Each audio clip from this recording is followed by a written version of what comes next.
క్షణం తీరిక లేదు. స్వపక్షం నుంచి విపక్షం వరకు ఆరోపణలు, విమర్శలు వస్తూనే ఉన్నాయి. తెలంగాణ అభివృద్ధి, సంక్షేమమే ముఖ్యమంటూ దూకుడుగా వ్యవహరిస్తున్నారు. రాష్ట్ర ఆర్థిక పరిస్థితి అంతంత మాత్రమే ఉన్నా ముఖ్యమంత్రి రేవంత్ రెడ్డి పట్టు సడలడం లేదు.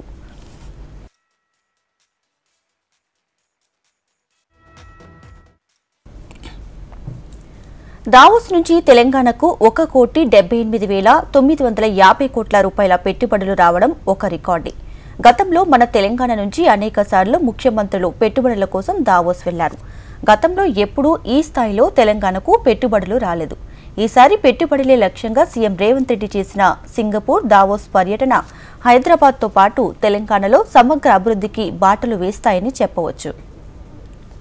దావోస్ పర్యటన అనంతరం సీఎం రేవంత్ రెడ్డి చాలా కాన్ఫిడెన్స్ గా కనిపిస్తున్నారు.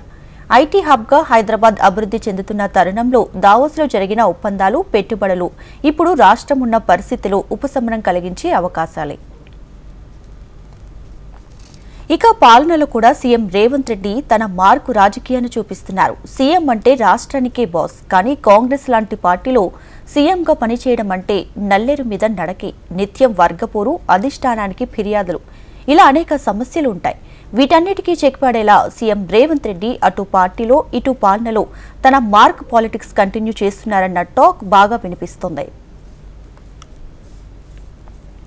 తెలంగాణలో మంత్రివర్గ విస్తరణకు అధిష్టానం నుంచి క్లియరెన్స్ లేకపోవడంతో సీఎంగా అనేక ఒత్తిళ్లు ఉన్న కీలకమైన హోం, విద్యాశాఖపై కూడా పూర్తి పట్టు సాధించి ముందుకు సాగుతున్నారన్న చర్చ రాజకీయ వర్గాల్లో జరుగుతుంది.